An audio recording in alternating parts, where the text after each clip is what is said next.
কিছু আমল, যে আমলগুলি করলে আমলকারীর জীবনের সমস্ত গুনাহ আল্লাহ সুবহানাহু ওয়া তাআলা ক্ষমা করে দিবেন।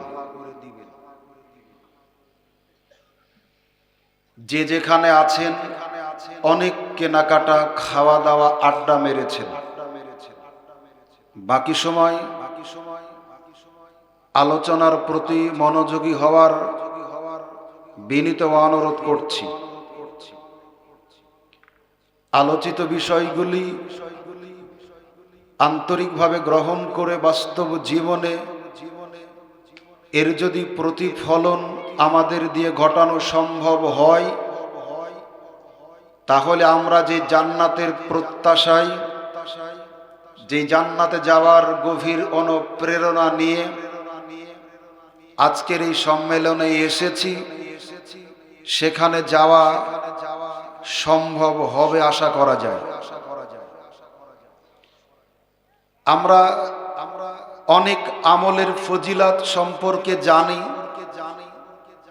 যেমন সূরা ইখলাস 3 বার তেলাওয়াত করলে, পাঠ করলে, একবার কোরআন মাজিদ খতমের সওয়াব পাওয়া যায়। আমরা জানি আশুরার সিয়াম পালন করলে সিয়াম পালনকারীর বিগত 1 বছরের সমস্ত গুনাহ আল্লাহ ক্ষমা করে দেন।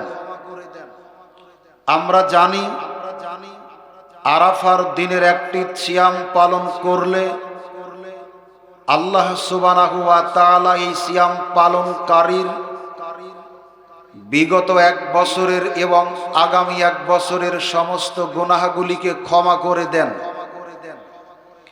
আমরা জানি রমজান মাসের সিয়াম, এক রমজান থেকে আরেক রমজানের, এক জুমার সালাত আরেক জুমার সালাতের আগ পর্যন্ত, এক ওয়াক্ত সালাত আরেক ওয়াক্ত সালাত আসার আগ পর্যন্ত, মাঝখানে এই মুসল্লি সায়েমকে দিয়ে যেই পাপ সংগঠিত হয়, এই সালাত এবং সিয়ামের মাধ্যম দিয়ে আল্লাহ সুবহানাহু ওয়া তাআলা এই ব্যক্তির অপরাধগুলিকে ক্ষমা করে দেন।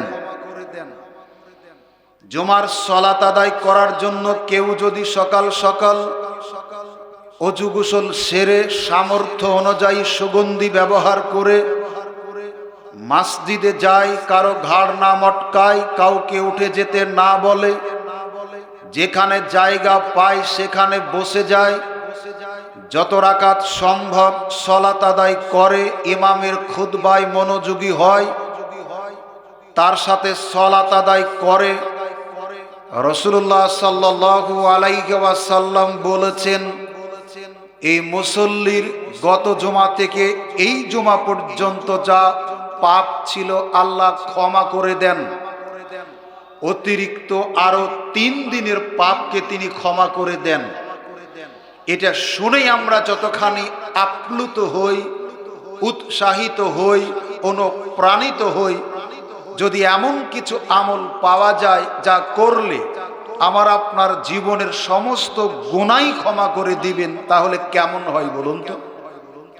আরো ভালো না? চলুন আমরা জেনে নিই কোন সেই আমলগুলি, যে আমলগুলি করলে আমলকারী নারী হোক অথবা পুরুষ হোক, ছোট হোক অথবা বড় হোক, এই আমলকারী যাই হোক না কেন, তার জীবনের সমস্ত গুনাহকে আল্লাহ সুবহানাহু ওয়া তাআলা ক্ষমা করে দেন। আবু হুরায়রা রাদিয়াল্লাহু তাআলা আনহু বলেন, রাসূলুল্লাহ সাল্লাল্লাহু আলাইহি ওয়াসাল্লাম বলেছেন, ইজা তাওয়াজ্জাআল আবদুল মুসলিমু আবিল মুমিনু ফাগাসালা ওয়াজহাহু খারাজাত মিন ওয়াজহিহি। আল্লাহর নবী বলেন, যখন কোন মুসলিম অথবা মুমিন ওযু করার জন্য তার মুখমণ্ডল ধৌত করে, মুখমণ্ডলের পানির প্রথম ফোঁটা জমিনে পড়ার আগে মুখমণ্ডলের মাধ্যম দিয়ে যে অন্যায় করেছিল, এই পাপগুলি অন্যায়গুলি ঝরে পড়ে। যখন সে হাত ধৌত করে, যখন সে পা ধৌত করে, তখন হাত দিয়ে পা দিয়ে অজুকারী ব্যক্তি যেই অন্যায়গুলি করেছিল, আল্লাহর নবী সাল্লাল্লাহু আলাইহি ওয়াসাল্লাম বলেছেন, অঙ্গ প্রত্যঙ্গ থেকে প্রথম ফোঁটা পানি জমিনে পড়ার আগেই এই অঙ্গের পাপগুলি আল্লাহ সুবহানাহু ওয়া তাআলা ক্ষমা করে দেন। অজু শেষে এই অজুকারী ব্যক্তি ঠিক ওই রকম নিষ্পাপ হয় যেই ভাব নিষ্পাপ হালাতে তার মা তাকে প্রথম প্রসব করেছিলেন। তাহলে হাদিস এর আলোকে বোঝা গেল, যদি কোনো মুমিন অথবা মুসলিম নারী পুরুষ আল্লাহর রেজামন্দির জন্য অজু করে, এই অজুকারীর জীবনের সমস্ত গুনাহ আল্লাহ সুবহানাহু ওয়া তাআলা ক্ষমা করে দেন। জীবনের সবগুলি অন্যায়, সবগুলি পাপ আল্লাহর কাছ থেকে ক্ষমা করিয়ে নেওয়ার গুরুত্বপূর্ণ একটা মাধ্যম হলো সুন্দর করে অজু করা। জামেউত তিরমিজি 2 নম্বর হাদিস। চলুন পরের আমল। সাদ ইবনে আবি ওয়াক্কাস রাদিয়াল্লাহু তাআলা আনহু বলেন, রাসূলুল্লাহ সাল্লাল্লাহু আলাইহি ওয়াসাল্লাম বলেছেন, মান ক্বালা হিনা ইয়াসমাউল মুয়াজ্জিন আশহাদু আল্লা ইলাহা ইল্লাল্লাহু ওয়াহদাহু লা শারীকা লাহু ওয়া আশহাদু আন্না মুহাম্মাদান আবদুহু ওয়া রাসূলুহু রাজিতু বিল্লাহি রাব্বান ওয়া বিল ইসলামি দীনান ওয়া বিমুহাম্মাদিন রাসূলান। আমরা অনেকেই এই দোয়াটা জানি, কিন্তু কোন জায়গায় পড়া লাগে এটা আমাদের জানার বাহিরে। এই জন্য আমল আমরা করতে পারি না।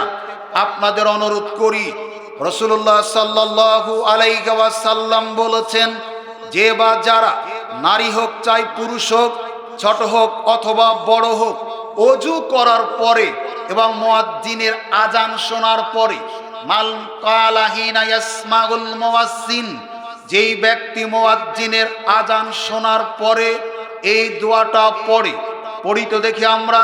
মা বোন যারা আছেন চুপে চুপে পড়বেন, আমরা যারা পুরুষরা আছি আমরা সরবে পড়ি। আশহাদু আল্লা ইলাহা ইল্লাল্লাহু ওয়াহদাহু লা শারীকা লাহু ওয়া আশহাদু আন্না মুহাম্মাদান আবদুহু ওয়া রাসূলুহু রাজিতু বিল্লাহি রাব্বান ওয়া বিল ইসলামি দীনান ওয়া বিমুহাম্মাদিন রাসূলান। আল্লাহর নবী বলেছেন, মুয়াজ্জিনের আজান শোনার পরে যারা এই দোয়াটুকুন পড়বেন, গুফিরা লাহু মা তাকাদ্দামা মিন জামবিহি, এই দোয়া পাঠকারী ব্যক্তির অতীত জীবনের সমস্ত গুনাহ আল্লাহ ক্ষমা করে দিবেন।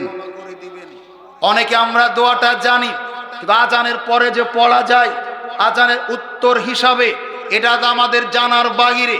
এজন্য আমরা আমল করি না। আজকে থেকে আমরা ইনশাআল্লাহ আমল করা শুরু করব। আজানের পরেই পড়তে হয় দরুদ ইব্রাহিম।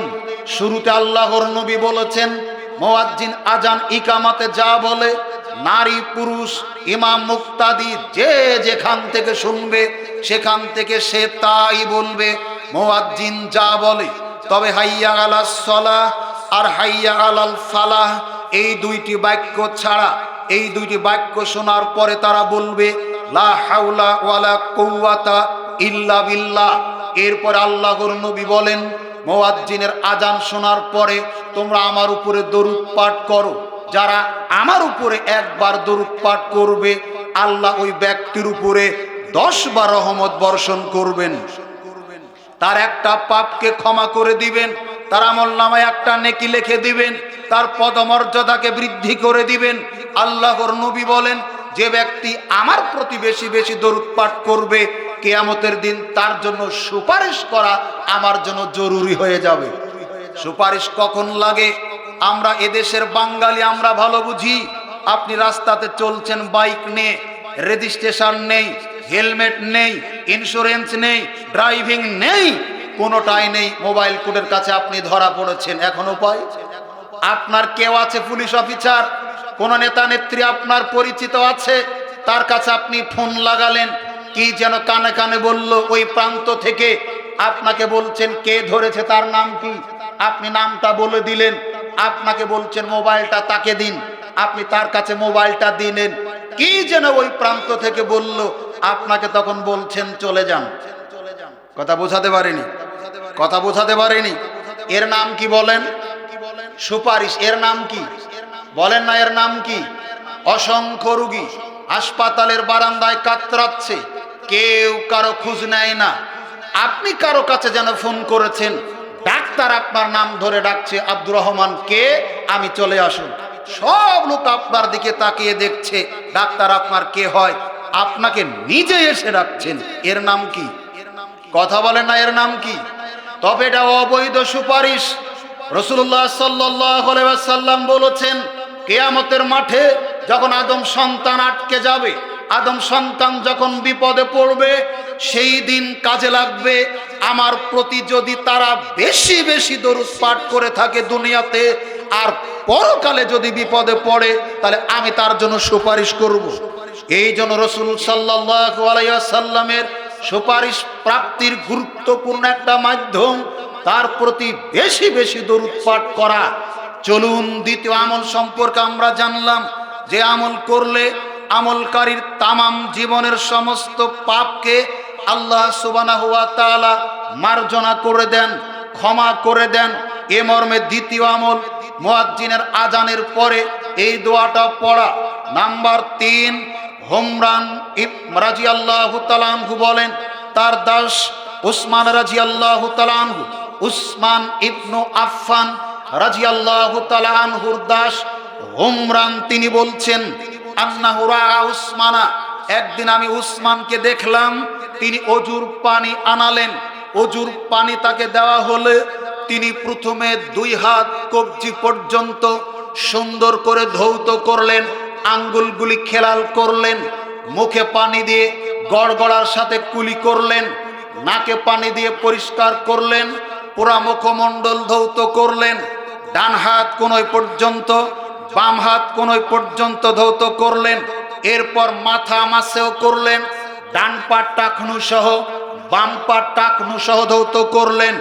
এইভাবে ওযু করার পর তিনি বলছেন, আমি রাসূলুল্লাহ সাল্লাল্লাহু আলাইহি ওয়াসাল্লামকে এইভাবে ওযু করতে দেখেছি যেইভাবে আমি ওযু করলাম। এরপর তিনি বলেছেন কি, মান ওযুই হাজা সুম্মা সাল্লা রাকাতাইনি লা ইউহাদ্দিসু ফীহিমা নাফসাহু গুফিরাল্লাহু লাহু মা তাকাদ্দামা মিন জামবিহি। আল্লাহর নবী বলেছেন, এইভাবে যারা ওযু করে সুন্দর করে 2 রাকাত সালাত আদায় করে, বিনয়ের সাথে, নম্রতার সাথে, ভয়ভীতি সহকারে, এই ব্যক্তির জীবনের সমস্ত গুনাহকে আল্লাহ ক্ষমা করে দেন। নাম্বার 3, সুন্দর করে 2 রাকাত সালাত আদায় করলে, সুন্দর করে 2 রাকাত নামাজ পড়লে, এই নামাজির মুসল্লির জীবনের সমস্ত গুনাহকে আল্লাহ সুবহানাহু ওয়া তাআলা ক্ষমা করে দেন। নাম্বার 4, যেই আমলে আমলকারীর জীবনের সমস্ত গুনাহ আল্লাহ সুবহানাহু ওয়া তাআলা ক্ষমা করে দিবেন। আবু হুরায়রা রাদিয়াল্লাহু তাআলা আনহু বলেন, রাসূলুল্লাহ সাল্লাল্লাহু আলাইহি ওয়াসাল্লাম বলেছেন, ইজা আমিনুল ইমাম ফাআমিনু মান ওয়াফাকা তামিনুহু তামিনাল মালাইকা গুফিরা লাহু মা তাকাদ্দামা মিন জামবিহি। শোনো, ইমাম যখন আমিন বলে তোমরাও আমিন বলো। যার আমিন বলা ফেরেশতার আমিনের সাথে একসাথে হয়, মিলে যাবে। আল্লাহর নবী বলেছেন, গুফিরা লাহু মা তাকাদ্দামা মিন জামবিহি, এই ব্যক্তির অতীত জীবনের যত অপরাধ ছিল সব অপরাধকে আল্লাহ ক্ষমা করে দিবেন। আপনার বয়স 85 বছর, 2023 সালের নভেম্বর মাসের 17 তারিখ, আজকে এশার সালাতের 2য় রাকাতের আমিন ফেরেশতার আমিন বলার সাথে মিলে গেছে। এই মিলে যাওয়ার কারণে আপনার 85 বছরের জীবনে যত পাপ ছিল আল্লাহ সুবহানাহু ওয়া তাআলা ক্ষমা করে দিবেন। মনে রাখবেন, সূরা ফাতিহার শেষের দিকে 2টি গজবপ্রাপ্ত জাতি থেকে, 2টি অভিশপ্ত জাতি থেকে আল্লাহর কাছে পানাহ কামনা করা হয়েছে, আশ্রয় প্রার্থনা করা হয়েছে। সেই 2টি জাতির একটা অভিশপ্ত, আর একটা লাঞ্ছিত বঞ্চিত। এরা হলো অভিশপ্ত আর পদভ্রষ্ট। অভিশপ্ত এবং পদভ্রষ্ট দুটি জাতির, একটা ইহুদি আর একটা খ্রিস্টান। ইহুদি খ্রিস্টান মুসলমানদের জানি শত্রু, মানি শত্রু, কলিজার শত্রু, ধর্মের শত্রু, আল্লাহর শত্রু, রসুলের শত্রু। ইহুদি খ্রিস্টানেরা মুসলমানদের দুটি কাজকে বরদাস্ত করতে পারে না, মেনে নিতে পারে না, হিংসা করে, গাত্রদাহের সৃষ্টি হয়, প্রতিহিংসার আগুন তার ভিতরে জ্বলে পুড়ে ছারখার করে দেয়। এই দুইটির একটা হলো মুসলিমরা যখন পরস্পর সালাম বিনিময় করে, এই সালাম দেওয়াকে ইহুদি খ্রিস্টানেরা বরদাস্ত করতে পারে না। দুই, ফাতিহা শেষে আমিন বলাকে তারা পছন্দ করে না। তারা অসন্তুষ্ট হয়, নাখোশ হয়, বেজার হয়, তারা জ্বলে পুড়ে মরে মুসলিমরা যখন সূরা ফাতিহার শেষে আমিন বলে। কারণ গায়রিল মাগদুবি আলাইহিম, মাগদুব বলতে যেই অভিশপ্ত জাতিকে বুঝানো হয়েছে তারা হলো ইহুদি, আর দল্লিন পথভ্রষ্ট বলে যাদেরকে বোঝানো হয়েছে তারাই হলো খ্রিস্টান। আল্লাহ রাব্বুল আলামিন কোরআন মাজিদের বহু জায়গাতে বলেছেন, লা তাত্তাখিজুল ইয়াহুদা ওয়ালান নাসারা আউলিয়া বা'যুহুম আউলিয়া, তোমরা ইহুদি খ্রিস্টানদেরকে বন্ধু হিসেবে গ্রহণ করো না। তারা কখনো মুসলমানদের বন্ধু হতে পারে না, তারা কখনো মুমিনদের বন্ধু হতে পারে না। ইহুদি খ্রিস্টান ওরাই একে অপরের বন্ধু, ওরা কখনো মুমিনদের বন্ধু নয়। পাশাপাশি এই ফজিলতে পরিপূর্ণ রাসূলুল্লাহ সাল্লাল্লাহু আলাইহি ওয়াসাল্লাম বলেছেন, ইজা আমিনুল ইমাম, ইমাম যখন আমিন বলে ফাআমিনু, তোমরাও আমিন বলো। মান ওয়াফাকা তামিনুহু তামিনাল মালাইকা, যেই ব্যক্তির আমিন বলা ফেরেশতার আমিন বলার সাথে মিলে যায়, গুফিরা লাহু মা তাকাদ্দামা মিন জামবিহি, এই ব্যক্তির অতীত জীবনের সমস্ত গুনাহকে আল্লাহ সুবহানাহু ওয়া তাআলা ক্ষমা করে দিবেন। সম্মানিত উপস্থিতি, চলুন এর পরের আমল, যে আমল করলে আমলকারীর তামাম জীবনের গুনাহগুলি আল্লাহ সুবহানাহু ওয়া তাআলা ক্ষমা করে দিবেন। আবু হুরায়রা রাদিয়াল্লাহু তাআলা আনহু বলেন, রাসূলুল্লাহ সাল্লাল্লাহু আলাইহি ওয়াসাল্লাম একদা সাহাবীদেরকে নিয়ে বসেছিলেন। এক গরীব বেদুইন যাযাবর সাহাবী আল্লাহ রসুলের কাছে গিয়ে অভিযোগের সুরে বললেন, আল্লাহর নবী, আমাদের মধ্যে যারা ধনী মানুষ, বিত্তশালী মানুষ, যারা অর্থ সম্পদ আলা মানুষ, তারাই তো নেকির ব্যাপারে অগ্রগামী, তারাই তো সব নেকি নিয়ে গেল, নেকি অর্জনের ব্যাপারে তারাই তো এগিয়ে। আল্লাহর নবী বললেন, আমি তোমার কথাটা বুঝিনি। তখন এই সাহাবী বলছেন, আল্লাহর নবী, আমাদের মধ্যে যারা ধনী মানুষ ওরা জাকাত দেয়, আমরা গরিব মানুষ জাকাত দিতে পারি না, জাকাতের টাকাগুলি খায়। আমরা গরিব মানুষ হজে যেতে পারি না, ধনীরা হজে যায়, হজ করা নেকি পায়, জাকাত দেওয়া নেকি পায়, দান সদাকা করে। আমরা গরিব মানুষ দান সদাকা করতে পারি না, ওরা তো এর নেকিও পায়। মাঝখানে কিছু ইবাদত এমন আছে যেটা আমরাও করি, তারাও করে। তাহলে ইবাদত যেহেতু তারা বেশি করে, নেকিও তারা বেশি পায়। আমরা যেহেতু অনেক ইবাদত করতে পারি না, সেই ক্ষেত্রে নেকির ব্যাপারে আমরা তো পিছিয়ে অনেক। আল্লাহর নবী তখন বলছেন, সাহাবী, বুঝতে পেরেছি, তুমি শোনো, আমি কি তোমাদের কেমন কিছু আমলের কথা বলে দিব না? তোমরা যদি ওই আমলগুলি করো তাহলে নেকির ব্যাপারে, পুণ্যের ব্যাপারে, সওয়াবের ব্যাপারে, প্রতিদানের ব্যাপারে তোমাদের ধনী ভাইয়েরা যেই পজিশনে পৌঁছে গেছে তোমরাও সেই জায়গাতে পৌঁছে যাবে। তখন তারা বললেন, জি বলুন, তাহলে তো ভালোই হয়। তখন তিনি বলছেন, প্রত্যেকটা ফরজ সালাতের পরে সুবহানাল্লাহ 33 বার, আলহামদুলিল্লাহ 33 বার, আল্লাহু আকবার 33 বার, 33 গুণন 3 সমান 99। 100 বার পূর্ণ করার জন্য লা ইলাহা ইল্লাল্লাহু ওয়াহদাহু লা শারীকা লাহু লাহুল মুলকু ওয়া লাহুল হামদু ওয়া হুয়া আলা কুল্লি শাইইন কাদির।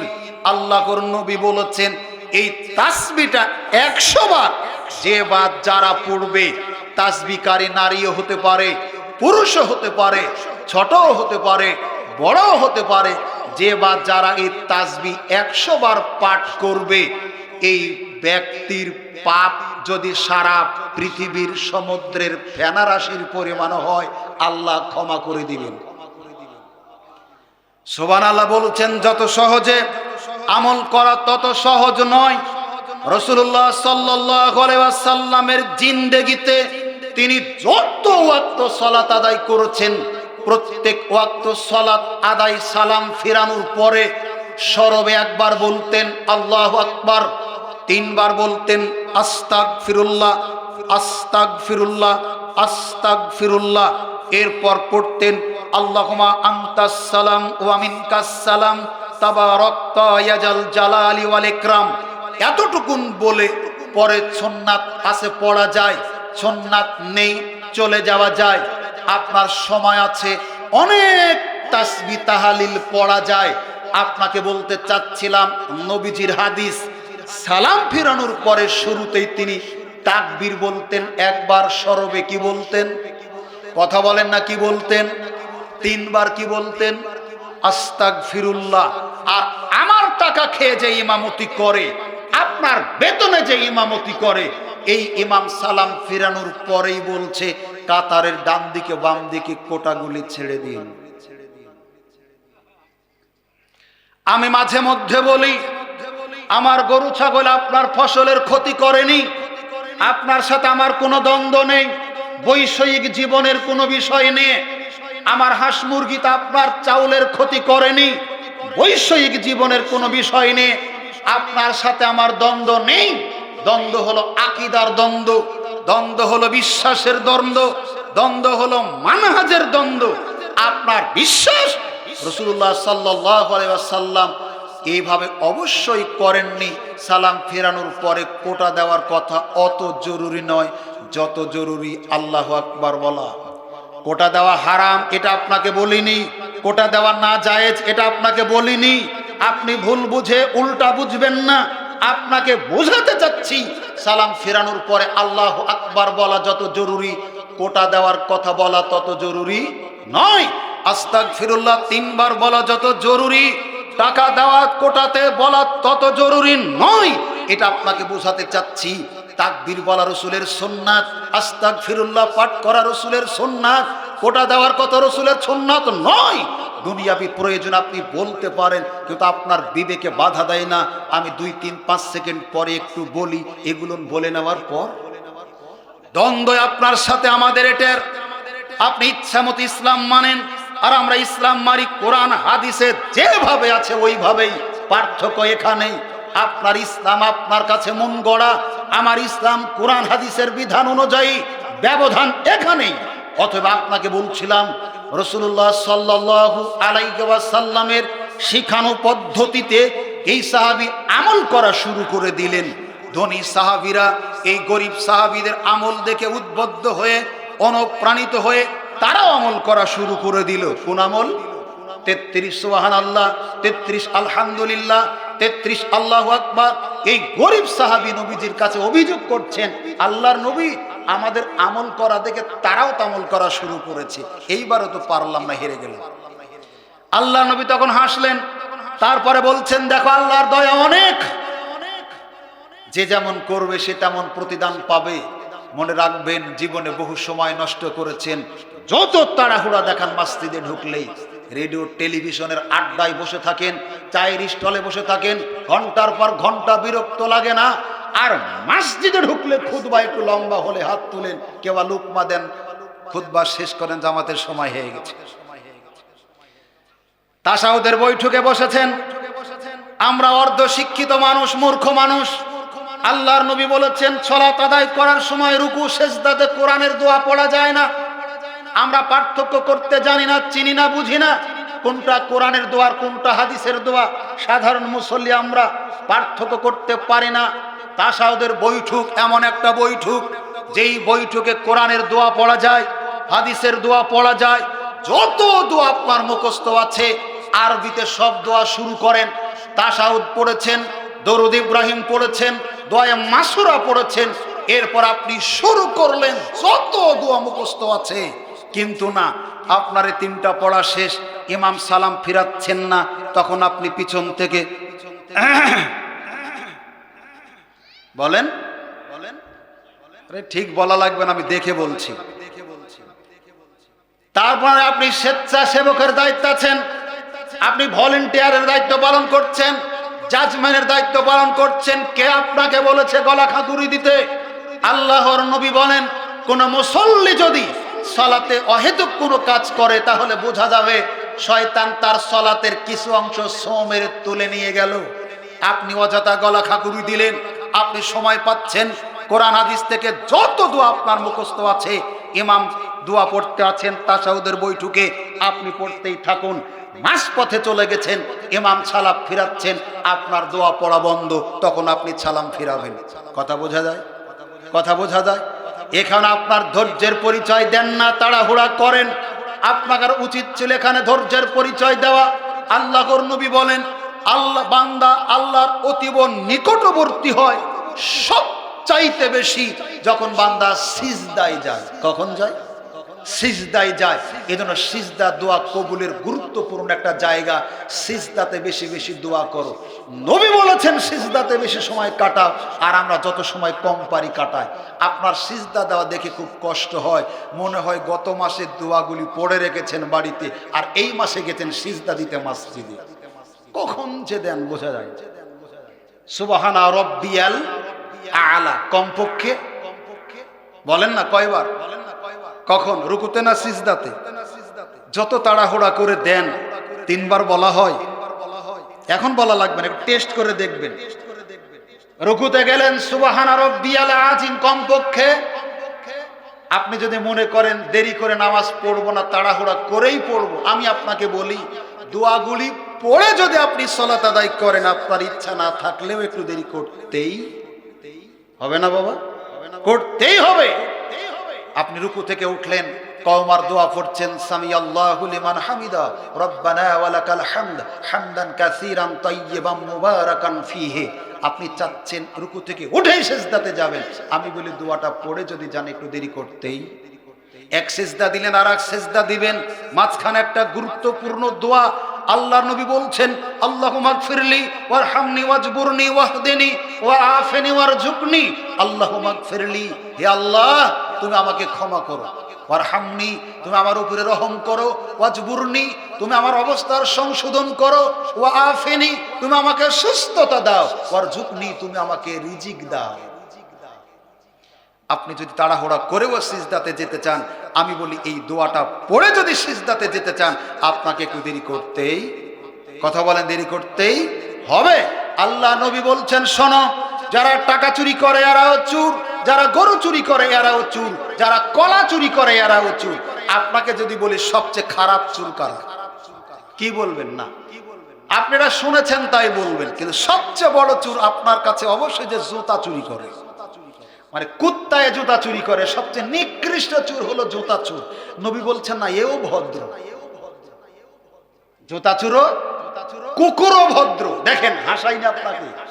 আর একদিকে অসুবিধা আছে, দেখেন বেনামাজির একটা কোয়ালিটি আছে, যে বেনামাজি কাফের, ওর কোনো অসুবিধাই নাই, ওর কোনো বক্তব্যই নাই।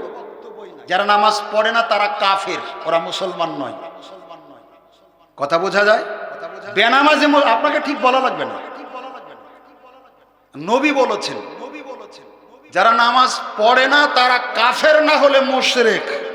বেনামাজি মুসলমান নয়।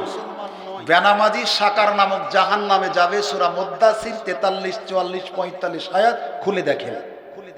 নামাজ না পড়লে আপনার ঈমান ঠিক আছে, আপনি বললেন কি করে? তো ঠিক আছে অবশ্য, কারণ আপনার ঈমান তো নাই, যেখানে আছে ওখানে ঠিকই আছে।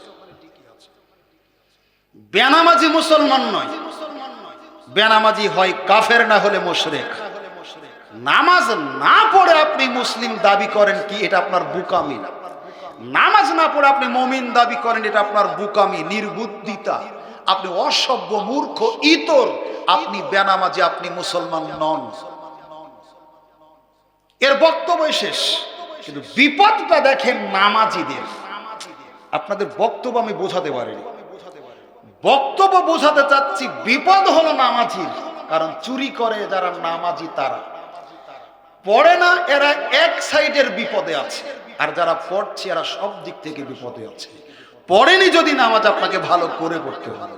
ফাওয়াইলুল লিল মুসাল্লিন, কোনদিন পড়েছেন আয়াতটা? এই আয়াতটি কি বেনামাজিদের জন্য?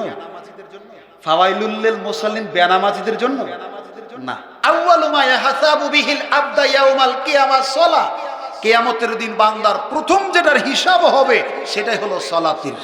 বিপদ কাদের বেশি? মুসল্লিদের। আপনাকে বোঝাচ্ছি, আমি মাঝে মধ্যে একটা কথা বলি, আপনি খান জিরাশাইল চাউল, আপনি খান আটাশের চাউল, আর ফেতরার মৌসুমে দেন হাইব্রিড দিয়ে। আপনি মনে করেন আমি জবর শিক্ষিত, আমি সবচাইতে বুদ্ধিমান, আমার চাইতে বুদ্ধি পৃথিবীতে কারণে। আল্লাহ বলছেন বোকারা এরকমই মনে করে।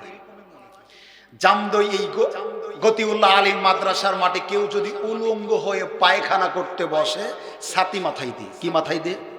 ছাতা মাথায় দিয়ে। তো ও যদি ছাতা মাথায় দিয়ে আছে, কাউকে দেখতে পাবে? কথা বুঝতে পারেন আপনারা? ঘুম চলে যাকে একটু কথা বলে সহযোগিতা করে। জামদই গতিউল্লাহ আলিম মাদ্রাসা মাঠে কোন ইতর শ্রেণীর মানুষ ছাতা মাথায় দিয়ে পায়খানা করতে বসেছে। লজ্জাস্থান, noun, pronoun, adjective, verb, adverb, preposition, interjection সব বের হয়ে আছে। হাজারো মানুষ দেখে, কিন্তু এই ব্যাকেল ছাতা মাথায় দিয়ে আছে, ও কাউকে দেখতে পায় না। ওর ধারণা আমি যেহেতু কাউকে দেখতে পাচ্ছি না, আমাকেও কেউ দেখতে, বলেন না একটু, আমাকেও কেউ দেখতে। বোকারা এরকমই মনে করে। আল্লাহ পাক বলছেন কোরআনুল কারীম সূরা বাকারা 2 রুকু, ওয়া ইযা লাকুল্লাযিনা আমানু ক্বালু আমান্না ওয়া ইযা খালাউ ইলা শায়াতিনহিম ক্বালু ইন্না মাআকুম ইন্নামা নাহনু মুস্তাহজিউন। ওই মুনাফিকরা যখন ঈমানদারদের কাছে যায় তখন বলে ভয় করো না, তোমাদের সাথে আছি। আবার মন্দিরে গিয়ে হিন্দুদেরও বলে কি হয়েছে টুপি মাথায় দিলে, আমি কি ওদের সাথে চলে গেছি? তোমাদের সাথেই আছি। মানে ওরা নিজেদের বুদ্ধিমান ভাবে, কিভাবে? কিন্তু আল্লাহ বলছেন ওরা নির্বোধ, ওরা বোকা।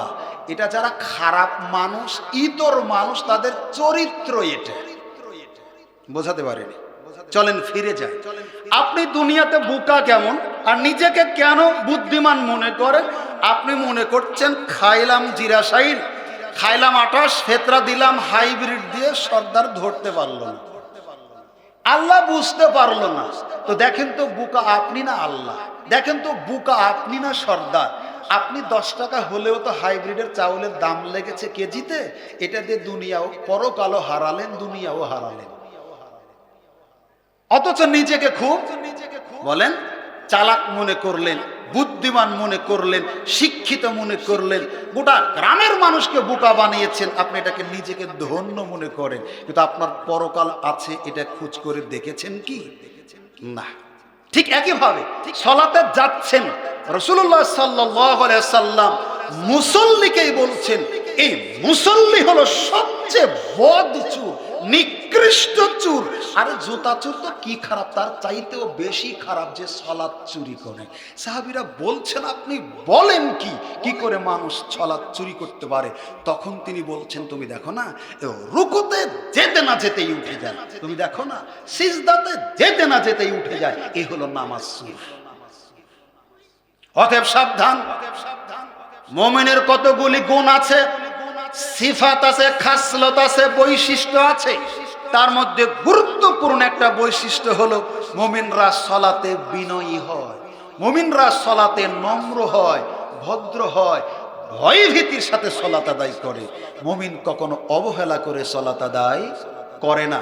চলুন আপনাকে নিয়ে যায় এরপরের যে বিষয়টা, 5 নম্বর আমল, যে আমল করলে আমলকারীর জীবনের সব গুনাহকে আল্লাহ সুবহানাহু ওয়া তাআলা ক্ষমা করে দেন। এটা হলো তাসবিহ করা। তাসবিহ করবেন হাতের আঙ্গুলে, তাসবিহ দানাতে নয়। হাতের আঙ্গুলে তাসবিহ করবেন, তাসবিহ দানাতে নয়। তাসবিহ দানাতে তাসবিহ গণনাকারী কতই না উত্তম।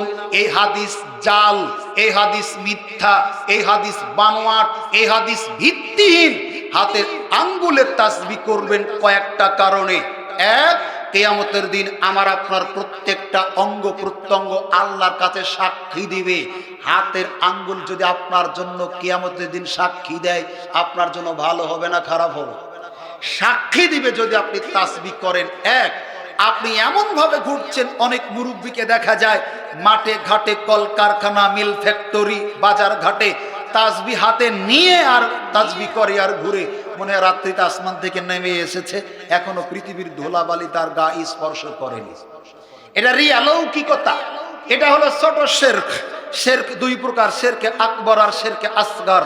শিরকে আসগর এটা হলো রিয়া, লৌকিকতা, মানুষকে দেখানো যে ইবাদত করবেন, আমল করবেন, এটা হলো রিয়া। অথচ আল্লাহ পাক বলছেন, হে রাসূল আপনি বলুন, কুল ইন্না সলাতি ওয়া নুসুকি ওয়া মাহইয়ায়া ওয়া মামাতি লিল্লাহি রাব্বিল আলামিন। হে রাসূল বলুন, আমার কুরবানি, আমার সালাত, আমার বেঁচে থাকা, আমার মারা যাওয়া সবকিছুই একমাত্র জগৎ সমূহের প্রতিপালক আল্লাহ সুবহানাহু ওয়া তাআলার জন্য। তাহলে আমি যদি এইভাবে আঙ্গুলে তাসবিহ করি, মানুষ দেখতে পেল না, অজান্তেই বিরাট নেকি অর্জনের একটা আমল হলো, রিয়া থেকে মুক্ত থাকতে পারলাম, আমার একটা হাতের আমল হলো, কিয়ামতের দিন সুপারিশ প্রাপ্ত হব। রাসূল সাল্লাল্লাহু আলাইহি সাল্লাম যে ফজিলতের কথা বলেছেন, এটাও আমার জন্য অর্জন করা সম্ভব হলো, যেটা তাসবিহ দানাতে করলে সম্ভব নয়। সম্মানিত উপস্থিতি, নাম্বার 6, যে আমল করলে আমলকারীর জীবনের সমস্ত গুনাহ আল্লাহ সুবহানাহু ওয়া তাআলা ক্ষমা করে দিবেন। মুআজ ইবনে আনাস রাদিয়াল্লাহু তাআলা আনহু বলেন, হাদিসটি পাবেন সুনানে আবু দাউদ 3982 নম্বর হাদিস। আল্লাহর নবী বলেন, মান আকালা তাআম সুম্মা ক্বাল আলহামদুলিল্লাহিল্লাযী আত'আমানি হাযা তাআম ওয়া রাযাকানিহি মিন গায়রি হাওলিন মিন্নি ওয়ালা কুওয়া গুফিরা লাহু মা তাকাদ্দামা মিন জামবিহি। আল্লাহর নবী বলেন, যে বা যারা পানাহারের পর, খাবার পর, পান করার পরে এই দোয়া পড়ে, দোয়া হলো কি? আলহামদুলিল্লাহিল্লাযী হাজাত তাম ওয়া রাযাকানিহি মিন গায়রি হাওলিন মিন্নি ওয়ালা কুওয়া। আল্লাহর নবী বলেছেন, পানাহারের পর যারা এই দোয়া পড়বে, এই দোয়া পাঠকারী ব্যক্তির অতীত জীবনের সমস্ত গুনাহকে আল্লাহ ক্ষমা করে দিবেন। দেখেন, আপনি আমি সকালবেলা উঠি, অনেকে খালি পেটে পানি খায়, খাওয়ার আগে বিসমিল্লাহ বলার একটা সুযোগ আছে, পানি পান করার পর এই দোয়া পড়ার একটা সুযোগ আছে, এরপর আপনি চা বিস্কিট খাইলেন, এই খাওয়ার পরে দোয়া পড়ার সুযোগ আছে। আমরা গ্রাম্য ভাষায় শিক্ষিতরা ব্রেকফাস্ট বলি, আর গরিবেরা জলপানি বলি। এই জলপানি খাওয়ার পরে একটা দোয়া পড়ার সুযোগ আছে, দুপুরের খাওয়ার পর সুযোগ আছে, রাত্রে খাওয়ার পর সুযোগ আছে। এত খাওয়ার কথা কেন বলছি? খান বেশি খাওয়া যাবে না কথা বলিনি, আপনাকে বোঝাতে চাচ্ছি, যেহেতু আমরা খাই অনেকবার, দোয়াটা পড়ারও সুযোগ হয়। বোঝাতে পারিনি, পিছনের ভাইয়ের একটু কথা বলেন, ঘুম চলে যাক। খাওয়ার সুযোগ হয় যেহেতু অনেকবার, এই দোয়াটাও পড়ার সুযোগ হয় অনেকবার। এটাই আপনাকে বোঝাতে চাচ্ছি। আল্লাহর নবী বলেছেন, পানাহারের পরে যারা এই দোয়া পড়ে, এই ব্যক্তির অতীত জীবনের সমস্ত গুনাহকে আল্লাহ ক্ষমা করে দেন। ছোট্ট একটা দোয়া মুখস্থ করে আমরা আমল করার চেষ্টা করি। চলুন নাম্বার 7, যে আমল করলে আমলকারীর জীবনের সমস্ত গুনাহ আল্লাহ সুবহানাহু ওয়া তাআলা ক্ষমা করে দেন। তিনি বলছেন, মান লাবিসা সাওবা ফাকালা আলহামদুলিল্লাহিল্লাযী কাসানি হাযা সাওব ওয়া রাযাকানিহি মিন গায়রি হাওলিন মিন্নি ওয়ালা কুওয়া। আল্লাহর নবী বলেছেন, যে ব্যক্তি পোশাক পরিধানের পর, জামা কাপড় পরার পরে এই দোয়া পড়ে, কোন দোয়া? আলহামদুলিল্লাহিল্লাযী কাসানি হাযা সিয়াব ওয়া রাযাকানিহি মিন গায়রি হাওলিন মিন্নি ওয়ালা কুওয়া। আল্লাহর নবী বলেছেন, এই ব্যক্তির অতীত জীবনের সমস্ত গুনাহকে আল্লাহ ক্ষমা করে দেন। দেখেন, যেমন অনেকবার খাবার আমাদের সুযোগ হয়, আপনি আমি যেই হালাতে আছি, রাত্রিতে যখন ঘুমাতে যাব বিছানায়, এই পোশাক কি রাখবো? কথা বলেন বাবা, এই পোশাক কি রাখবো? নিশ্চয় খুলে রাখবো।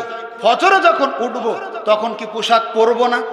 তখন একবার দোয়া পড়ার সুযোগ হলো, যখন আপনি মাঠ ঘাটে যাবেন, যে যে শ্রেণী পেশার মানুষ আমরা, আপনি চাকুরিজীবী, অফিস আদালতে যাবেন, আপনি কৃষিজীবী, ক্ষেত খামারে যাবেন, আপনি যে যে মানের লোক, যে যেখানে আমরা যাব, সেই মানের পোশাক পরে কিন্তু আমরা সেই কর্মস্থলে যাই। এখান থেকে যখন আসি গোসলের আগে আরেকবার কিন্তু খুলি, তার মানে যতবার পোশাক পরি ততবার কিন্তু এই দোয়া পড়ার সুবর্ণ সুযোগ। কিন্তু কখন আমরা দোয়া জানি না পড়বেন কেমনে, আর জানলে পড়ার সুযোগ হয় না। যতক্ষণে দোয়া পড়বেন ততক্ষণ গাড়িতে চড়বেন। আপনার কাছে দোয়া পড়ার চাইতে গাড়িতে পড়া জরুরি বেশি।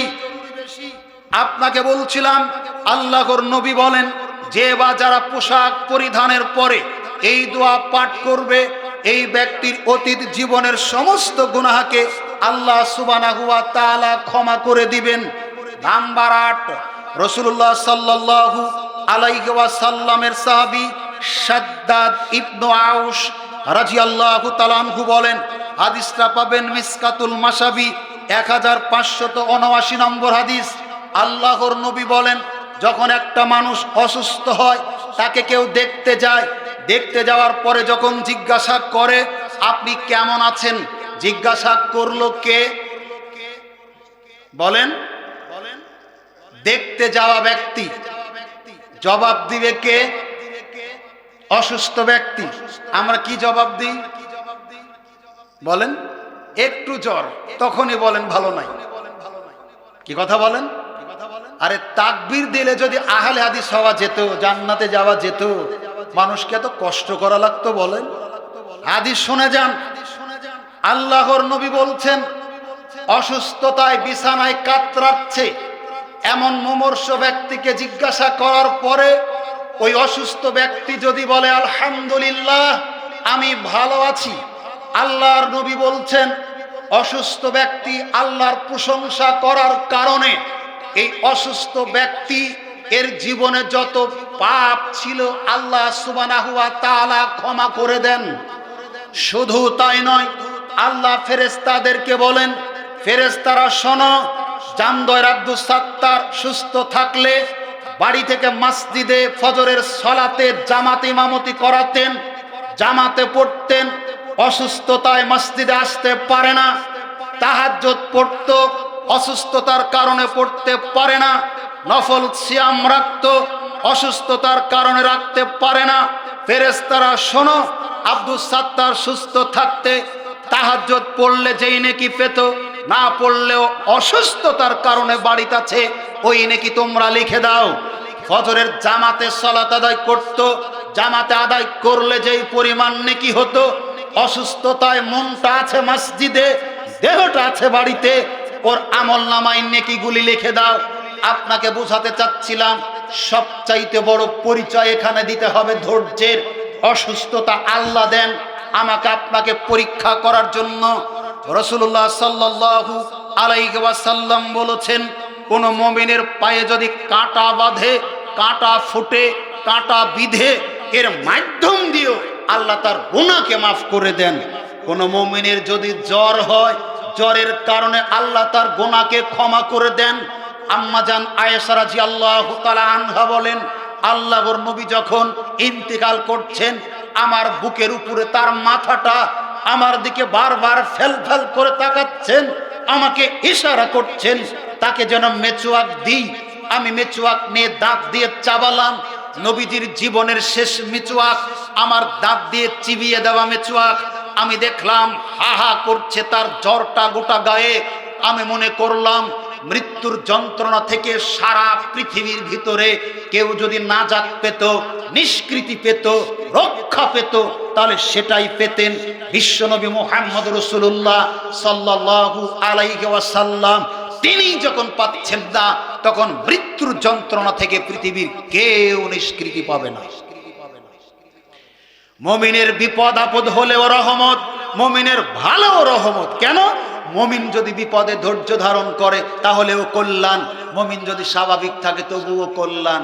এজন্য যারা অধৈর্য হন তাদেরকে বলি, আপনি ফজিলতের প্রতি গুরুত্ব দিয়ে রসুলের হাদিসের প্রতি অনুপ্রাণিত হয়ে অসুস্থতায় বিগড়ে যাবেন না, ধৈর্য ধারা হবেন না, ধৈর্যচ্যুত হবেন না, ধৈর্য ধারণ করবেন। এই অসুস্থতা আল্লাহর পরীক্ষা মনে করে হাসি মুখে মেনে নেবেন, তার উপরে তাওয়াক্কুল করবেন।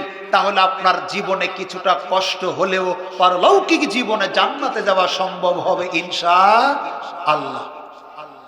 আমরা বিগড়ে যাই, একটু জিজ্ঞাসা করলে শরীরটা ভালো নেই, ভালো যাচ্ছে না, ডায়াবেটিস, এই সেই, মানে একটা রোগ আছে 60টার কথা বলি। মানে আপনি কি যে বোঝাতে চাচ্ছেন নিজেও জানেন না। এগুলোকে ধৈর্যের সাথে মোকাবেলা করুন, আল্লাহর কাছে ফরিয়াদ করুন, আমি যেন এগুলোকে তোমার পরীক্ষা হিসেবে মেনে নিতে পারি। না হলে আপনাকে দেখায় রাসূলুল্লাহ সাল্লাল্লাহু আলাইহি ওয়াসাল্লাম বলেছেন, যখন কোন মুমিন, যখন কোন মুসলিম ব্যক্তির সন্তান মারা যায়, আল্লাহ সুবহানাহু ওয়া তাআলা ফেরেশতাদেরকে জিজ্ঞাসা করেন, তোমরা কি আমার বান্দার কলিজার টুকরার জান কব্জ করেছো, আদরের সন্তানের জীবনটাকে হরণ করে নিয়েছো? ফেরেশতারা বলেন জি হ্যাঁ। তখন আল্লাহ সুবহানাহু ওয়া তাআলা ফেরেশতাদের জিজ্ঞাসা করেন, তারা তখন কি করেছিল, কি পরিস্থিতির শিকার হয়েছিল, কোন হালাতে ছিল?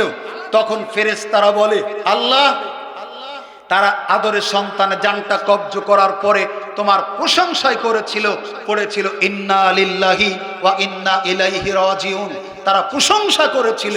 আল্লাহ সুবহানাহু ওয়া তাআলা তখন ফেরেশতাদেরকে বলেন, ফেরেশতারা যাও, যেই ব্যক্তি তার কলিজার টুকরার জান কব্জ করার পরেও ধৈর্য ধারণ করেছিল, আমার প্রশংসা করেছিল, তার জন্য জান্নাতের ভিতরে একটা ঘর তৈরি করো, এই ঘরের নাম দাও বাইতুল হামদ, প্রশংসার ঘর।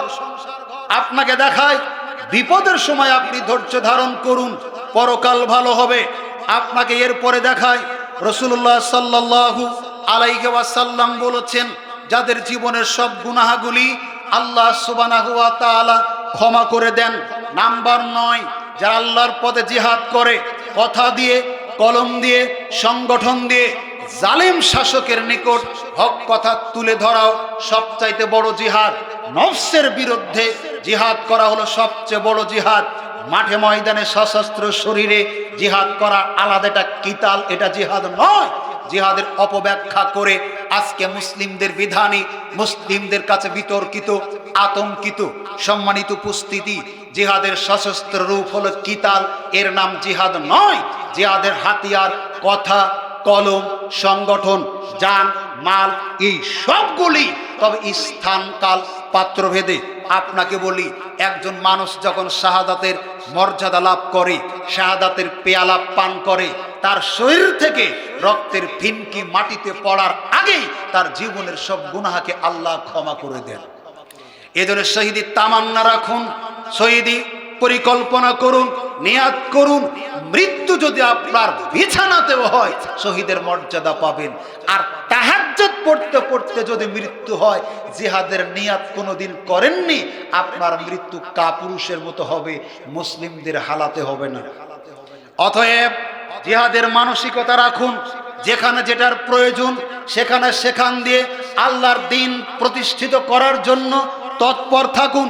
আপনাকে বলছিলাম নাম্বার 10, যে আমল করলে আমলকারীর জীবনের সমস্ত গুনাহকে আল্লাহ সুবহানাহু ওয়া তাআলা ক্ষমা করে দেন। এই 3টি আমল আমাদের জানা। আবু হুরায়রা রাদিয়াল্লাহু তাআলা আনহু বলেন, রাসূলুল্লাহ সাল্লাল্লাহু আলাইহি ওয়াসাল্লাম বলেছেন, মান সামা রামাজানা ঈমানাও ওয়া ইহতিসাবান গুফিরা লাহু মা তাকদ্দামা মিন জামবিহি ওয়া মান কামা রামাজানা ঈমানাও ওয়া ইহতিসাবান গুফিরা লাহু মা তাকদ্দামা মিন জামবিহি।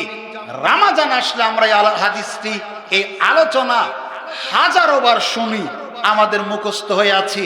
জীবনের সব গুনাহগুলিকে ক্ষমা করিয়ে নেওয়ার একটা মাধ্যম রমজানের সিয়াম পালন করা। রাসূলুল্লাহ সাল্লাল্লাহু আলাইহি ওয়াসাল্লাম বলেছেন, মান সামা রমাজানা, যে ব্যক্তি রমজান মাসের সিয়াম পালন করে, ঈমানাও ওয়া ইহতিসাবান, ঈমানের সাথে কিছু পাবার আশায়, আল্লাহর নবী বলেছেন, গুফিরা লাহু মা তাকদ্দামা মিন জামবিহি, এই ব্যক্তির অতীত জীবনের সমস্ত গুনাহ আল্লাহ ক্ষমা করে দেন। আপনি একটু চিন্তা করুন, আপনি যে খাবারটা খেয়ে সাহারি গ্রহণ করছেন, যে খাবারটা খেয়ে ইফতার গ্রহণ করছেন, খাবারটা হালাল কিনা? কেন? সিয়ামে জীবনের সব গুনাহ আল্লাহ ক্ষমা করে দিবেন।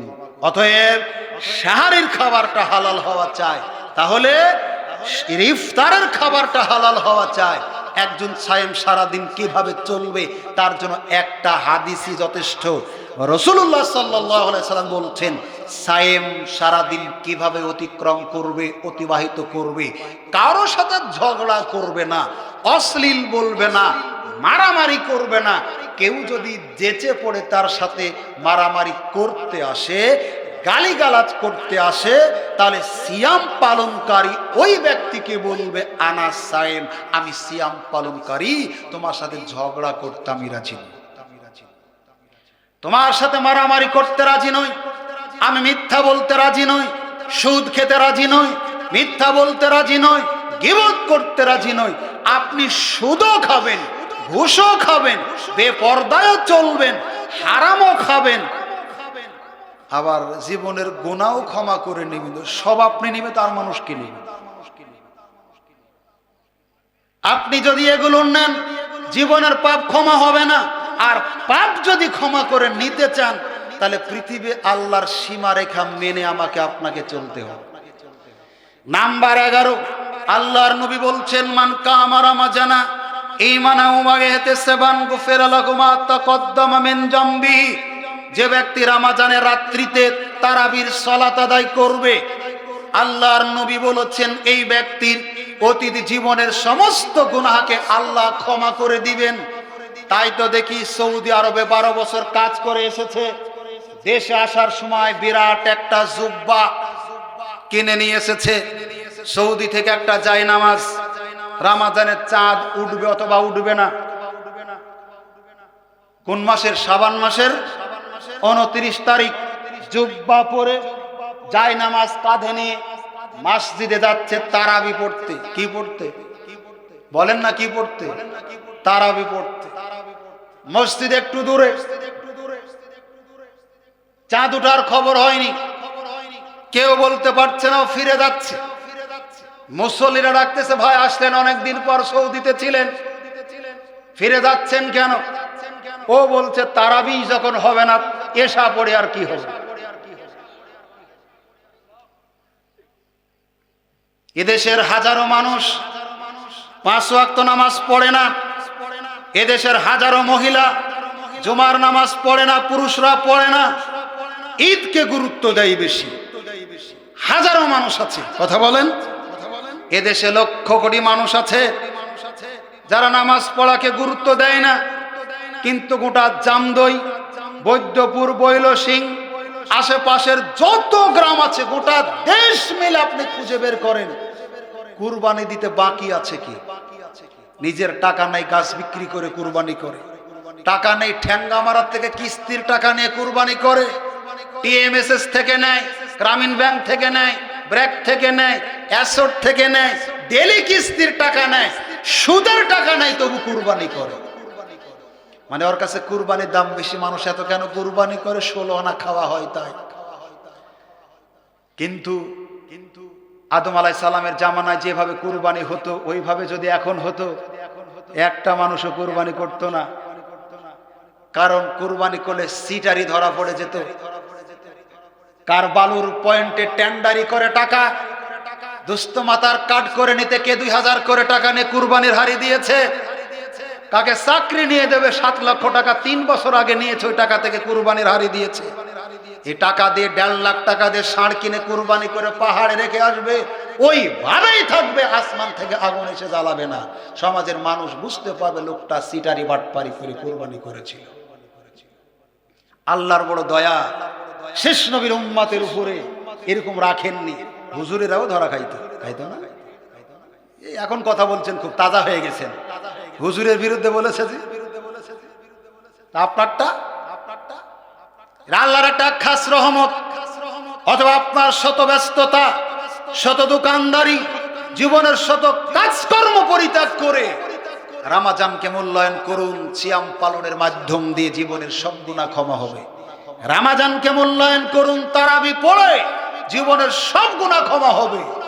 আপনি এখনই মারা যান, যে সন্তানের জন্য জীবনে কতই না কষ্ট করেন, যে স্ত্রীর জন্য কতই না কষ্ট করেন, ইনকাম করেন, হালাল হারাম বাস বিচার করেন না, মরে দেখেন কেউ আমার আপনার সাথে যাবে না।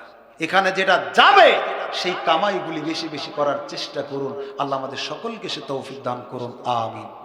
12, আল্লাহর নবী বলছেন রমাজান কেন্দ্রিক 3টি আমল, এর শেষটি লাইলাতুল কদর। আল্লাহর নবী বলছেন, মান কামা লাইলাতুল কদর ঈমানান ওয়া ইহতিসাবান গুফিরা লাহু মা তাকাদ্দামা মিন জামবিহি। আল্লাহর নবী বলেন, যে বা যারা লাইলাতুল কদরে ইবাদত করবে ঈমানের সাথে কিছু প্রাপ্তির প্রত্যাশায়, আল্লাহর নবী বলেন ওই ব্যক্তির অতীত জীবনের সমস্ত গুনাহ আল্লাহ সুবহানাহু ওয়া তাআলা ক্ষমা করে দিবেন। কিন্তু দুর্ভাগ্য, আমাদের দেশে ওই দুনিয়ার সৃষ্টির শুরু থেকে শেষ পর্যন্ত প্রত্যেক সালে একই দিনে একই রাতে লাইলাতুল কদর হয়। কি কথা বলেন? অবাক। জিনা রাসূলুল্লাহ সাল্লাল্লাহু আলাইহি সাল্লাম বলেছেন, লাইলাতুল কদরের মর্যাদা ফজিলাত লাভ করতে যদি চাও, রমাদানের শেষ দশকের বেজোড় রাত্রিগুলিতে তোমরা তালাশ করো। নির্দিষ্ট কোন রাতকে কেন্দ্র করে তালাশ করলে লাইলাতুল কদরের মর্যাদা ফজিলত পাওয়া যাবে না। চলুন একেবারে শেষ পর্যায়ে চলে এসেছি। আপনাকে বলি, আব্দুল্লাহ ইবনে শামাশাল মাহারি রাদিয়াল্লাহু তাআলা আনহু বলেন, একদা আমরা আমর ইবনুল আস রাদিয়াল্লাহু তাআলা আনহুর কাছে গেলাম। তিনি অসুস্থ ছিলেন। আমাদেরকে দেখে তিনি অঝোর ভাবে কাঁদতে লাগলেন। কাঁদতে কাঁদতে আমাদের কাছ থেকে মুখ ফিরিয়ে নিলেন, দেওয়ালের দিকে মুখ করলেন। তার ছেলে তাকে সান্ত্বনা দিচ্ছেন, বোঝাচ্ছেন, আব্বু আপনি তো নবীজির সাথে থেকেছেন, অনেক বিষয় শিখেছেন, আমল করেছেন, আপনি তো নবীর কাছ থেকে অনেক সুসংবাদ শুনেছেন, আপনি কাঁদবেন না, ধৈর্য ধারণ করুন, আপনি কেন কাঁদছেন? তখন তিনি বলছেন, বেটা শোনো, আমার জীবনী অনেক ইতিহাসে ভরা। আমি ছিলাম তখন টকবগে যুবক, আমার দেহে ছিল সীমাহীন শক্তি, আমি কাউকেও পরোয়া করতাম না। এই সময়ে আল্লাহ সুবহানাহু ওয়া তাআলা মুহাম্মদ সাল্লাল্লাহু আলাইহি ওয়াসাল্লামকে নবী হিসেবে মনোনীত করলেন। আমার কাছে সংবাদ পৌঁছালো, তখন আমি তেলে বেগুনে জ্বলে উঠলাম। সারা পৃথিবীতে আমার কাছে যত কাজ ভালো মনে হতো, উন্নত মনে হতো, তার মধ্যে 1 নাম্বার কাজ হলো, আমি যদি মুহাম্মদ সাল্লাল্লাহু আলাইহি সাল্লামকে হত্যা করতে পারতাম, এটা আমার কাছে সবচাইতে ভালো মনে হতো। শোনো বেটা, আমি যদি ওই সময় মারা যেতাম, আমি জাহান্নামে যেতাম, জাহান্নামের আগুনে জ্বলে পুড়ে দগ্ধ হতাম।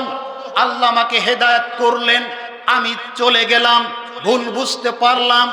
নবীজির কাছে যাওয়ার পরে আমি তাকে বললাম, আল্লাহর নবী, আমি ভুল বুঝতে পেরেছি, আপনাকে নিকৃষ্ট মানুষ মনে করতাম, আপনাকে হত্যা করাই জীবনের সবচাইতে ভালো কাজ আমি মনে করতাম। আমার নেশা একটা, আমার প্রত্যাশা একটা, আমার আকাঙ্ক্ষা একটা, আমি আপনাকে হত্যা করতে পারলে আমি সবচেয়ে বেশি খুশি হব। এটা আমার ভুল হয়েছে, আমি ভুল বুঝতে পেরে আপনার কাছে ছুটে এসেছি। দয়া করে আপনি আপনার ডান হাতটা প্রসারিত করুন, আমার দিকে বাড়িয়ে দিন, আমি আপনার হাতে হাত রেখে ইসলাম কবুল করতে চাই। আল্লাহর নবী তার এই দাওয়াত শুনে উৎসাহ দেখে তার ডান হাতটা তার দিকে বাড়িয়ে ধরলেন। তখন আমর ইবনুল আস রাদিয়াল্লাহু তাআলা আনহু বলছেন, আমি তখন আমার হাতটা গুটিয়ে নিলাম, টান দিয়ে নিলাম। আল্লাহর নবী আমাকে বললেন, কি ব্যাপার আমর, তুমি না কিছুক্ষণ আগে বললে আমি আমার হাতটা যেন তোমার দিকে বাড়িয়ে দিই, তুমি নাকি ইসলাম কবুল করবে, তোমার কথা শুনে আমি হাত বাড়িয়ে দিলাম, আর তুমি হাতটা গুটিয়ে নিলে কেন? তখন আমর ইবনুল আস রাদিয়াল্লাহু তাআলা আনহু বলছেন, আল্লাহর নবী, আমি আপনার সামনে এখনো বসা, এখনো অমুসলিম, এখনো আমি কাফের, এখনো কালেমা পড়িনি, এখনো মুসলিম হইনি। তবে কালেমা পড়ার আগে, মুসলিম হওয়ার আগে, ইমানদার হওয়ার আগে আপনার সাথে একটা শর্ত করতে চাই, একটা চুক্তি করতে চাই, একটা বিষয় আমি জানতে চাই। আল্লাহর নবী, আপনি দয়া করে বলুন, আমি যদি এখন আপনার হাতে হাত রেখে কালেমা পড়ে মুসলিম হই, তাহলে আমার অতীত জীবনের পাপগুলির কি হবে? আমি কি ক্ষমা পাবো? আল্লাহর নবী তখন বললেন, আমর, তুমি কি জানো না, যখন একটা অমুসলিম মুসলিম ধর্ম গ্রহণ করে কালেমা পড়ে মুসলিম হয়, তখন তার জীবনের যত পাপ থাকে আল্লাহ সব পাপকে ক্ষমা করে দেন। এরপর আল্লাহর নবী আমার কাছে এতটাই প্রিয় মানুষ ছিলেন, এত সম্মানের মানুষ ছিলেন, আমি তখন থেকে বসে কোনোদিন তাকে দুই চোখ ভরে তার দিকে তাকাতে পারিনি। এতটাই ভালো মনে করতাম, এতটাই ভালোবাসতাম। এই অবস্থায় যদি আমার মৃত্যু হতো আমি জান্নাতে নিশ্চিত যেতে পারতাম, কিন্তু তিনি দুনিয়া থেকে চলে গেছেন। শোনো বেটা, এরপর আমি এই দুর্দিনে এসে পৌঁছেছি। আল্লাহর নবী সেই দিন আরো দুটি কথা বলেছিলেন। আমর ইবনুল আস, তুমি শোনো, জেনে রাখো, যখন একটা মানুষ ইসলাম গ্রহণ করে, ইসলাম গ্রহণ করার আগের জীবনের অমুসলিম থাকাকালে যত পাপ তার ছিল, ইসলাম গ্রহণ করার আগে তার সব পাপকে আল্লাহ ক্ষমা করে দেন। এরপর তিনি বলছেন নাম্বার 14, আমর ইবনুল আস, তুমি শোনো, যখন একটা মানুষ হিজরত করে, তখন হিজরত করার আগে তার জীবনের যত পাপ ছিল আল্লাহ সুবহানাহু ওয়া তাআলা এই পাপগুলিকে তার ক্ষমা করে দেন। নাম্বার 15, যখন একজন মানুষ হজ করে, আল্লাহর মেহমান হিসাবে খানায় কাবা গমন করেন, মিনা আরাফাতে থাকেন, হজ করেন, আল্লাহর নবী বলেছেন হজ করার আগে জীবনে যত পাপ ছিল আল্লাহ সুবহানাহু ওয়া তাআলা হজের দরুন তার সমস্ত পাপকে ক্ষমা করে দেন।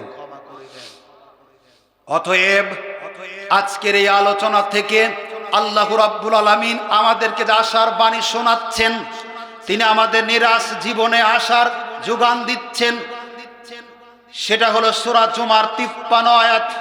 মহান আল্লাহ বলেন, কুল ইয়া ইবাদিয়াল্লাযীনা আশরাফু আলা আনফুসিহিম লা তাকনাতু মির রাহমাতিল্লাহ ইন্নাল্লাহা ইয়াগফিরুয যুনুবা জামিআন ইন্নাহু হুয়াল গফুরুর রহিম। হে রাসূল, আপনি বলে দিন, সারা পৃথিবীতে যারা পাপ করেছে, আমার নারী পুরুষ বান্দা বান্দীদের মধ্যে পাপ করে ক্ষমা হবে না, এই ধারণায় তারা যেন নিরাশ না হয়, হতাশা না হয়, তারা যেন মনোরোধ না হয়। আমি আল্লাহ বলছি, তুমি বলে দাও ওদেরকে, আমি আল্লাহ, তারা যদি আমার কাছে ক্ষমা চায়, ভুল স্বীকার করে, এরপর ভালো ভালো কাজ করা শুরু করে, আল্লাহ পাক বলছেন আমি তাদের জীবনের একটা দুইটা নয়, সমস্ত পাপকে ক্ষমা করে দিই। নিশ্চয় তিনি ক্ষমাশীল এবং পরম দয়ালু। অতএব একেবারে শেষ প্রান্তে চলে এসেছি, আপনাকে এক নজর শুধু মনে করিয়ে দেওয়ার চেষ্টা করছি। অন্তত আজকের আলোচনায় এমন 15টি আমলের কথা আপনাদের বলেছি, নিজেও অবগত হওয়ার চেষ্টা করি যে এই 15টি আমল করলে আমলকারীর জীবনের সমস্ত পাপ আল্লাহ সুবহানাহু ওয়া তাআলা ক্ষমা করে দিবেন আশা করা যায়। 1, তিনি বলছেন সুন্দর করে ওযু করা। 2, আজানের জবাব দেওয়া। 3, সুন্দর করে 2 রাকাত সালাত আদায় করা। 4, ফাতিহার শেষে ইমামের আমিন বলার পরে আমিন বলা। 4, 5, তাসবিহ করা, সুবহানাল্লাহ, আলহামদুলিল্লাহ, আল্লাহু আকবার, এই তাসবিহগুলি করা। 6, পানাহারের পর দোয়া পড়া। 7, পোশাক পরিধানের পর দোয়া করা। 8, অসুস্থতায় আল্লাহর প্রশংসা করা। 9, আল্লাহর পথে জীবন বিলিয়ে দেওয়া। 10, রমাদানের সিয়াম পালন করা। 11, তারাবির সালাত আদায় করা। 12, লাইলাতুল কদরে আমল করা। 13, আপনার ইসলাম গ্রহণ করা। 14, হিজরত করা। 15, হজ করা। আল্লাহ সুবহানাহু ওয়া তাআলা আমাদের সকলকে এই আলোচনায় আনিত বিষয়গুলোর উপরে আমল করার তৌফিক দান করুন, আমিন। আল্লাহ, যারা আমাদের মারা গেছেন তুমি তাদের কবরের শাস্তিকে মাফ করে দাও, আমিন। আল্লাহ, যারা অসুস্থ তাদেরকে তুমি পরিপূর্ণ সুস্থতা দান করো, আমিন। যারা অসচ্ছল তাদেরকে তুমি সচ্ছলতা দান করো, আমিন। আল্লাহ, যারা এই মাহফিলকে সফল করার জন্য যে যেভাবে সহযোগিতা করেছেন, টাকা দিয়ে, পয়সা দিয়ে, বুদ্ধি দিয়ে, পরামর্শ দিয়ে, কিছু কথা বলে, দূর দূরান্ত থেকে এসে শুনে, প্রশাসনিকভাবে অনুমতি দিয়ে, তাদের প্রত্যেকেই তুমি উত্তম প্রতিদান দান করো। আল্লাহ, আলোচনা যে বিষয়গুলি আমরা এনেছি, আলোচক শ্রোতা নারী পুরুষ সকলকে বিষয়গুলি আন্তরিকভাবে গ্রহণ করে বাস্তব জীবনে এর প্রতিফলন ঘটানোর তুমি তৌফিক দান করো, আমিন। আল্লাহ, আজকের মাহফিলের বদৌলতে তুমি আমাদের জীবনের সমস্ত গুনাহগুলিকে ক্ষমা করে দাও, আমিন। সারা পৃথিবী জুড়ে মুসলিমদের উপরে যে অত্যাচারের স্টিম রোলার চলছে, আল্লাহ তাদেরকে তুমি হেফাজত করো। ফিলিস্তিনের ভাইদেরকে তুমি হেফাজত করো। আল্লাহ, যারা অত্যাচার চালাচ্ছে তুমি ভালো জানো, তাদের তকদিরে হেদায়াত লেখা আছে কিনা। হেদায়াত থাকলে তাদেরকে হেদায়াত করো, না থাকলে তোমার অনেক ক্ষমতা, এটা আমরা জানি। কোরআন মাজিদে পড়েছি, আদকে তুমি ধ্বংস করেছো, কওমে লূতকে তুমি ধ্বংস করেছো, ফিরআউনকে তুমি ধ্বংস করেছো, এরামা জাতিল এমাদকে তুমি ধ্বংস করেছো। তোমার এই ক্ষমতা শেষ হয়নি। আমরা আশা করি, এই বুক ভরা আশা নিয়ে আল্লাহ তুমি তাদেরকে সমূলে ধ্বংস করে দাও, যাতে করে মুসলিমরা তাদের অস্তিত্ব নিয়ে পৃথিবীতে বাঁচতে পারে। তোমার নিকটে বুক ভরা আশা নেই, ওই সমস্ত নির্যাতিত মাজলুম ভাইদের জন্য দোয়া করে আল্লাহ তুমি তাদেরকে হেফাজত করো। আল্লাহ, নির্মমভাবে পাখির মতো তাদেরকে গুলি করে মারা হচ্ছে।